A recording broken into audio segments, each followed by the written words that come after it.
Susah banget. Coba cari di sini. Kamu cari di internet, aku carikan di sini. Wisnu, udah selesai sembahyang? Sudah, Mbak. Tadi kenapa sih kamu sampai kayak gitu? Pusing ini, Mbak. Banyak tugas dari sekolah. Ini loh, cari tugas kimia tentang penggolongan sifat-sifat gas mulia. Alah, santai lah, Nu. Kan ada internet. Tinggal tanya Mbak Google. Pasti semua beres. Ini aku aja sama Mbak Mane juga lagi ngerjakan tugas. Iya sih, Mbak. Tapi pas cari di internet, tiba-tiba di sana ada hal yang aneh. Kan nggak asik. Wisnu, kebiasaan. Bantuin aku ya, Mbak. Iya ya, aku bantuin. Soal yang apa sih? Tugas apa sih kamu? Ini coba kita bantuin. Mbak Mane bantuin Wisnu. Kasian banget ya. Anak kelas 10 baru dia. Om Swastiastu. Om Swastiastu, Pak.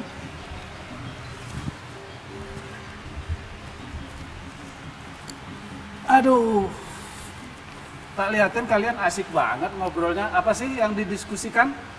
Ini loh Pak, si Wisnu lagi dapat tugas, tapi dia lagi males banget kalau disuruh cari di internet. Soalnya keseringan terganggu oleh postingan-postingan yang kurang sopan gitu. Iya, bener, Pak. Pas lagi browsing, tiba-tiba keluar hal yang aneh. Kan bikin kuota cepet habis. Oh, itu toh masalahnya. Sebenarnya kalian itu beruntung. Sekarang ini hidup di zaman sekarang ini beda zaman Bapak dulu. Kalau Bapak dulu itu komunikasi, garap tugas, telepon, internet itu belum ada, Nak. Jadi saluran komunikasi itu cuma dua, surat sama telegram. Nah sekarang ini perkembangan teknologi sudah maju, kalian mengerjakan tugas gampang, kalian nyari informasi apapun itu mudah. Nah mestinya kemajuan teknologi ini kalian manfaatkan dengan positif, kalian jadikan sebagai sarana untuk menuju apa yang kalian inginkan, ya. Tentu di dalam setiap informasi yang diberikan tersebut baik-baiklah ya kita memilah, kita memilih, karena semua informasi yang diberikan itu, informasi yang diposting itu tidak semuanya baik. Jadi ada yang baik, ada yang buruk, karena kebaikan dan keburukan itu tidak ubahnya seperti mata uang. Ada sisi baik, sisi buruknya itu dalam satu lembaran. Jadi bagaimana kalian sebagai generasi muda bisa memilih mana yang baik, mana yang buruk. 3 hal yang harus kalian pahami di dalam perubahan ini, ya. Satu adalah perubahan itu pasti. Ya, perubahan itu pasti. Sama seperti kalian lahir, anak-anak, besar, dewasa, tua, kemudian berakhir. Dari kalian tidak tahu, kalian belajar menjadi tahu, kalian pinter, dan seterusnya. Itu perubahan, pasti terjadi. Nah kemudian yang kedua, ketika kalian ingin meraih cita-cita, kalian kan harus ngikutin perubahan. Harus mengikuti perubahan. Nah, di awal Bapak bilang perubahan itu tidak seluruhnya positif, ya. Ketika orang mengikuti perubahan hati-hati, ya, nah ya hati-hati perubahan. Kalau kalian salah mengikuti, kalian bukan malah jadi orang, malah akan hancur, ya. Ada kata-kata mutiara atau falsafah mengatakan, jadilah kamu seekor lebah, ya, bukan menjadi seekor lalat. Pernah dengar falsafah lebah dan lalat? Kayaknya belum sih, Belum, Pak. ya. Nah, lebah itu dia selalu mencari yang wangi, mencari sari-sari bunga.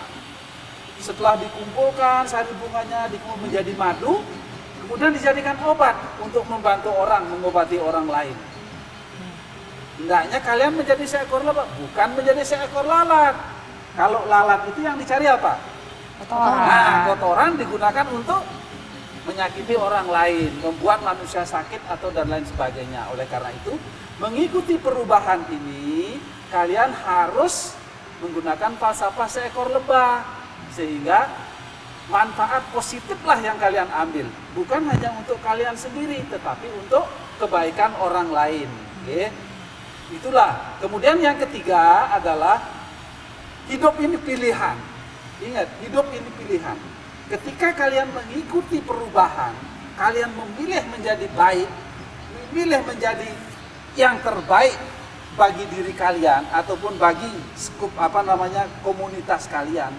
Kalian harus mengikuti jalan yang baik kan tentunya, karena ingin menjadi baik. Kalian memilih baik, ikuti jalan baik yang disebut dengan jalan dharma. Ketika kalian ingin baik tapi kalian salah jalan, tidak akan menjadi baik nanti jadinya. Ya, ketika kita sudah tahu, misalnya mau berangkat ke Sidoarjo, kalian sudah tahu jalan raya ini macet, kemudian mungkin ada kerusuhan, tentu kalian tidak milih jalan itu kan, kalian milih jalan yang lain. Demikian juga ketika mau makan, kalian makan sudah tahu ini makanan ini busuk, ini makanan ini rusak, tentu kalian tidak makan yang itu, maksud saya nyari makanan yang lain. Demikianlah pilihan terhadap perubahan itu. Ya. Terus bagaimana ya Pak caranya agar kita menghindari dari sisi-sisi negatif tersebut? Apalagi kan kita ini kan masih muda, masih labil gitu loh Pak, suka terpengaruh sama hal yang kurang baik kayak gitu. Wah, ini pertanyaan yang bagus. Berarti kalian sudah mempunyai wawasan bahwa oh ya, saya harus baik. Ya apa sih caranya? Muncul dari keinginan dulu baik itu ya, keinginan dulu. Yang paling mudah ingin menjadi tidak terpengaruh oleh perubahan yang negatif. Yang pertama itu kalian jangan mengakses ya, jangan mengakses atau jangan coba-coba untuk melihat postingan yang negatif itu. Ya, kendalikan pikiran kalian. Kendalikan pikiran kalian. Begitu kalian melihat ada postingan yang negatif, mungkin kalian ngomong Om Swastiastu. Artinya semoga walaupun ada postingan negatif itu kalian dalam keadaan baik, tetap Om Swastiastu kan artinya semoga ada dalam keadaan baik atas karunia Sang Widi. Jadi begitu kalian melihat ada tanda-tanda negatif, oh postingan ini kok jelek, Om Swastiastu. Semoga walaupun kalian sepintas ngelihat, kita berharap Tuhan itu memberi sifat yang baik kepada kalian. Ya. Karena kita tidak bisa menghindari, saya katakan tadi. Kalian harus bisa memilih. Kalian bisa kendalikan pikiran. Oh, ini baik bagi saya. Oh, ini tidak baik. Yang tidak baik sekali lagi, jangan sekali-kali kalian posting. Tapi begitu ngelihat sebentar, ya itu tadi ucapkan Om Swastiastu. Sayang Widi ampuni hamba. Supaya apa? Yang sedikit itu tidak mengotori pikiran Anda. Pikiran kalian, ya, yang sedikit itu. Oleh itu kendalikan pikiran. Yang pertama, ya. Jadi yang pertama kali yang harus kalian kendalikan adalah pikiran, ya. Oh, jadi semua dikendalikan oleh pikiran, bukannya panca indera ya Pak? Oh, bukan. Indria itu dikendalikan oleh pikiran. Indria itu hanya alat untuk melihat, ya. Indria itu hanya alat untuk melihat karena satu benda dilihat oleh mata yang sama. Ini ilustrasi ya, mata yang sama. Tetapi ketika pikiran kita positif, itu akan memberikan dampak yang positif. Ya, katakan begini, ada di dalam sebuah buku yang pernah Bapak baca, ada seorang ibu-ibu wanita yang berjalan, katakan tubuhnya sangat bagus dan kebetulan juga tidak pakai baju karena di hutan gitu loh ya, kebetulan tidak pakai baju. Ada yang melihat 3 orang, serigala melihat, kemudian ada anak muda melihat, kemudian ada seorang resi melihat. Serigala itu ngomong apa? Melihat ibu-ibu yang tidak pakai baju. Wih, daging enak itu saya makan, kan begitu ngomong serigala. Enak itu makanan itu. Tetapi anak muda ngomongnya apa? Wih, merangsang sekali kan. Alangkah enaknya kalau saya nikmati kan begitu anak muda. Tapi seorang resi, apa ya katakan dia? Wah, itu hanya daging. tidak terpengaruh. Apa yang kuncinya adalah pikiran. Pikiran yang menjadi asal dari semua perbuatan baik atau buruk. Kalau Saras Camus saya Sloka 80 itu mengatakan, ikang manah ngarannya, ya ika witning indriya. Ma prawarti taya ring suba asuba karma, kunang ikang manah berihan kahertannya sakareng. Artinya apa? Yang namanya pikiran itu adalah asal dari gerak indria. Ikang manah ngaria itu witning indriya. Ma prawarti taya ring suba asuba karma. Itulah yang menyebabkan kamu akan berbuat baik atau berbuat buruk. Oleh karena itu, kendalikanlah pikiran. Kendalikan pikiran untuk tidak menikmati sekarang. Sekali kamu menikmati yang jorok, yang buruk itu, pikiranmu akan terkontaminasi. Ya, karena keinginan itu dikatakan tidak ubahnya seperti api yang menyala oleh bensin. Coba, semakin disiram bensin akan semakin Nyala. besar. Keinginan juga gitu. Semakin kalian penuhi keinginan, dia semakin, wih, ini kok asik ya? Wih, coba nyari yang asik. Wih, nyari yang asik. Setelah nyari yang asik, kalian akan mencoba. Coba ya apa sih rasanya, kan begitu akhirnya. Oleh karena itu, jangan sekali-kali mencemari keinginan. Ya. Natan hana ganterikang raga mahu usana. Ya diapin wehen ya siwas menikina ragan, makin tinunakan, makin werdi kramanya. Kadi kramaning api dumilah dening minak, mangkana tang raga. Pikiran itu tidak ubahnya, tidak pernah puas-puasnya. Semakin dipenuhi, semakin dituruti, semakin jadi. Berarti pikiran itu kayak CPU ya Pak? Kalau memang kayak gitu, gimana caranya kita mengendalikan pikiran? Kan pikiran itu, konon katanya tuh sifatnya liar dan agak susah untuk dikendalikan. Ya, ini persoalan. Ini persoalan. Memang mengendalikan pikiran itu butuh proses ya, butuh proses kayak tadi, butuh inovasi. Dengan jalan ini kok masih terganggu ya dengan jalan lain. Tapi yang paling mudah, orang yang mengendalikan pikiran adalah orang yang sadar. Ya. Orang yang sadar berarti orang yang ingat dengan Tuhan ya. Ingat dengan Tuhan ya. Kalau orang sudah ingat dengan Tuhan, apalagi di ajaran kita mengajarkan hukum karma pala, mesti akan takut. Wah, nanti aku kalau melihat gambar ini, nanti aku bisa begini. Ya Tuhan, takut kan begitu. Ingat dengan Tuhan. Gimana ingat dengan Tuhan? Dengan jalan berdoa ingat. Dengan orang berdoa ada 3 hal yang terkandung di dalam doa, jangan lupa. Ya, ada 3 hal. Nah, yang pertama kalau doa itu kan dari 3 huruf, D, O, dan A. D itu doa, itu demand, permintaan.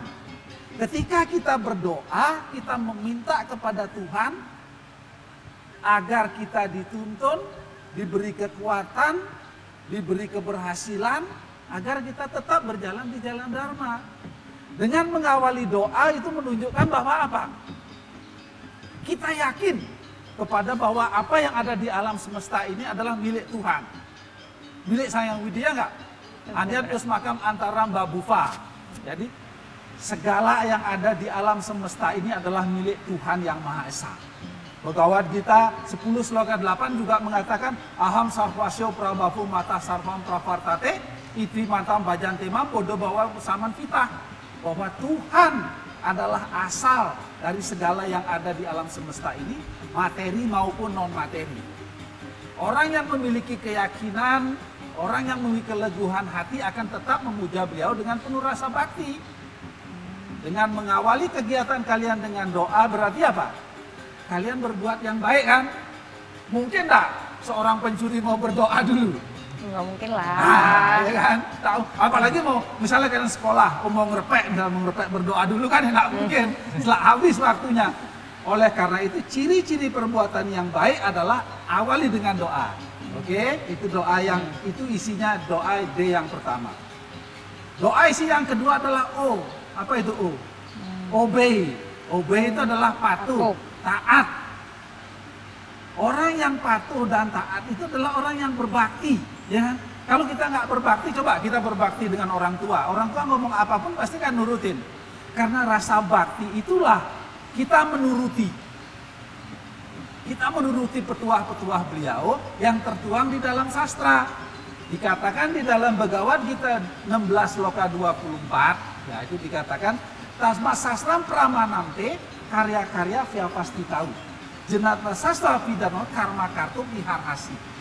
Jadikanlah sastra, jadikanlah kitab suci sebagai petunjukmu tuh, untuk mengetahui mana yang baik, mana yang tidak baik, mana yang boleh dan mana yang tidak boleh dilakukan.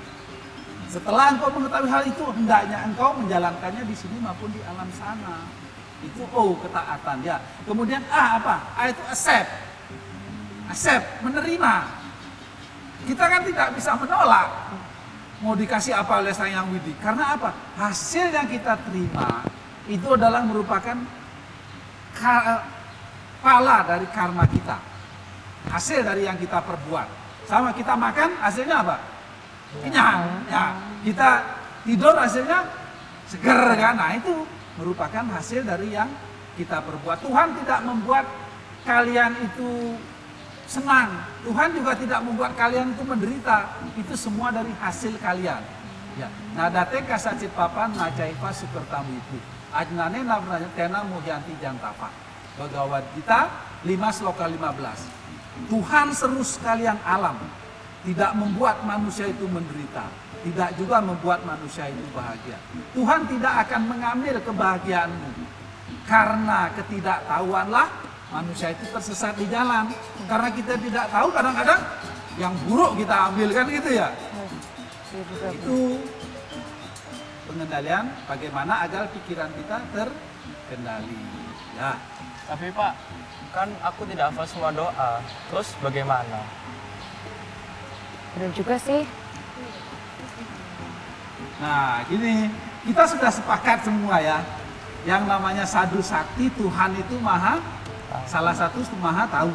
Ya, artinya dengan bahasa apapun kalian berdoa, dengan kata-kata apapun kalian ucapkan doa, itu Tuhan pasti tahu ya dan dengar, karena Tuhan maha tahu dan maha mendengar. Bahkan kalian tidak bicara pun mungkin Tuhan sudah tahu. Artinya begini, jangan sampai kalian itu tidak berdoa karena tidak tahu doanya. Artinya tidak tahu doa bahasa Sanskertanya, tidak harus. Kalian wajib tetap berdoa dengan bahasa kalian sendiri. Misalnya mau berangkat ke sekolah, ya Tuhan, saya mau berangkat sekolah, tolong lindungi dalam perjalanan saya supaya saya sampai di sekolah dengan selamat. Demikian juga di sekolah, saya dapat menangkap, menerima semua pelajaran yang diberikan oleh guru. Terus Mariono bilang, Om Swastiastu atau Om Abhidhammastu itu kan pasti hafal kan? Nah itu wajib diucapkan, karena Om Swastiastu itu doa yang universal sebenarnya. Artinya kan, semoga ada dalam keadaan selamat atas karunia Tuhan yang Maha Esa. Oh, berarti semuanya tuh nggak perlu pakai bahasa Sanskerta atau bahasa Kawi ya, Pak? Nggak perlu. Artinya kan begini, jangan sampai kita tidak berdoa karena tidak tahu doanya, itu intinya. Ya, jangan sampai tidak berdoa karena tidak tahu doanya. Itu adalah tadi cara pengendalian pikiran dengan mengingat Sang Hyang Widi, dengan ingat kepada Tuhan, mengawali kegiatan dengan doa. Kemudian bagaimana mengendalikan pikiran tadi? Mengendalikan pikiran tadi yang pertama itu kan sudah dengan tidak memposting kan, tidak mendownload hal-hal yang tidak baik, ya tidak mendownload hal-hal yang tidak baik. Kemudian cara yang kedua, bagaimana agar kita terhindar dari pengaruh buruk adalah berkumpul, bersahabat dengan orang-orang yang baik. Ya, pilih persahabatan. Bukan berarti kita milih orang yang kaya, kita milih orang yang anaknya menteri, kita pilih anaknya camat, kemudian anaknya tukang becak, enggak, bukan itu maksudnya. Orang yang berperilaku baik, sekalipun dia anak tukang becak, tapi kalau dia sopan, dia santun, diajak bicara, diajak komunikasi nyambung, kenapa tidak kita ajak bersahabat? Oke, aku anaknya Pak Menteri, kita bersahabat, tapi dia main narkoba misalnya, ya kalian akan terbawa. Kalian akan terbawa. Karena apa? Ilustrasi mengatakan kan bagaimana sebatang besi, ya besi ini ketika didekatkan di sebatang magnet, apalagi digosok-gosokkan, artinya berinteraksi kan, kalian berteman kan berinteraksi tiap hari. Magnet juga gitu, akhirnya apa? Besi itu mempunyai sifat magnet, seperti itu juga. Ketika kalian bersahabat dengan orang-orang yang rusak, orang-orang yang tidak baik lah, lama-lama tuh kalian akan keturutan tidak baik. Ya, itu bukan omongan Bapak toh loh itu. Dalam sastra kita, Saras Camus Saya, itu ada disebutkan. Ya, ini sastranya. Kunang ulahe yang pasahaya kita, sang sadu juga sahayang te. Yang te gawaya pakadangan, sang sadu juga kadangan te. Ya diapen patu karetui ngunah yang sami te lawan sang sadu juga. Ya. Hano kayoganik sadu. Waduh, bahasanya kok susah Pak. Artinya apa ya? Ya sabar sih lah, sabar. Itu bahasa kawinnya. Oh, bahasa kawin. Ya, itu bahasa kawinnya. Terjemahannya itu kurang lebih begini terjemahannya. Ketika kita ingin menjalin persahabatan, bersahabatlah dengan orang yang baik. Ya. Begitu juga ketika menjalin persaudaraan, bersaudaralah kalian dengan yang baik, orang yang baik. Karena sekalipun kemudian kita bertengkar, ya, bertengkar dengan orang yang baik, itu pasti kebaikan yang kalian dapatkan. Ya, kalau kalian ini bertiga, ini kalian kan orang baik-baik sangat ya, diskusi Baiklah, ya Pak. tentang pelajaran, oh iya dah. Diskusi tentang kalian misalnya satu argumen, oh nggak gitu teorinya, dia ngomong oh nggak begitu teorinya. Apa yang kalian dapatkan akhirnya kan, oh iya sih bener itu tiba iki, coba kalian tukaran ambil bos nggak kenal, nggak iso tua itu. Wah, iso baca-bacoan terakhir kan? Iya, karena apa? Kalian bicarakan itu yang tidak baik. Nah, oleh karena itu pepatah tadi mengatakan berkumpullah kalian dengan orang-orang yang baik, bersaudaralah juga dengan orang-orang yang baik. Ya, karena baik dan buruk, jelek dan tidak dan bagus seperti Bapak katakan di awal itu tidak ubahnya seperti mata uang. Ya. Ada di dalam satu sisi di dalam niti sastra juga dikatakan ragadin musuh naparerihat yo tenguannya tan madoh ring awak. Jadi musuh kalian itu adalah hati kalian sendiri. Hati kalian sendiri ada di mana? Tan madoh ring awak di dalam tubuh kalian adanya. Ya. Oke? Jadi perubahan, ingat, perubahan itu harus terjadi, tidak boleh kita hindari. Ketika kalian ingin menuju cita-cita supaya tidak ketinggalan oleh orang lain yang agresif, kalian harus mengikuti perubahan. Ya. Mengikuti perubahan, ingat, pesan Bapak, kendalikan pikiran. Pertama, jangan posting. Kedua, berkumpul dengan orang-orang yang baik. Kemudian ketiga, hidup ini pilihan. Ingat, hidup ini pilihan. Ketika kalian memilih ingin menjadi berhasil, ingin sukses, kalian ambil jalan yang baik yang disebut dengan sugo karma, berbuat baik. Acuannya apa? Kitab suci Weda, kitab suci ajaran agama, petua-petua orang tua, itu acuannya. Nah, ketika semuanya itu sudah kalian jalankan, semuanya sudah kalian lakukan, itu masih belum menjamin, masih belum menjamin bahwa cita-cita yang kalian itu akan tercapai. Karena hambatan tentu banyak. Ya, hambatan, rintangan tentu banyak. Di sanalah pentingnya kalian yang masih belajar ini, belajar dengan sungguh-sungguh, belajar dengan serius. Ingat, masa kalian ini adalah masa sebagai brahmacari. Masa menuntut ilmu, ya. Masa menuntut ilmu, ingat pesan Bapak di awal tadi, carilah ilmu. Gunakan falsafah seekor lebah. Jadi mencari yang baik, mencari yang wangi-wangi, mencari yang positif bukan untuk diri sendiri saja, tetapi juga untuk orang lain. Yang dikatakan jenana wisesa sudah. Pengetahuan kalian itu bermanfaat bagi orang lain. Nah, saya rasa Bapak sudah cukup karena Bapak juga ditunggu ini mau ada arisan sektor. Begitu dulu Bapak mau pamit. Silakan kalian lanjutkan diskusi, ya. Dan Bapak Panganjali, Om Santi Santi Santio. Terima kasih Pak. Makasih ya Pak. Makasih ya, Pak. Banyak banget kita dapat ilmunya hari ini. Iya. Yuk kerjain tugas lagi. Jain Nu, yang pinter Nu, dibaca bukunya. Kalau nggak bisa cari di internet dong.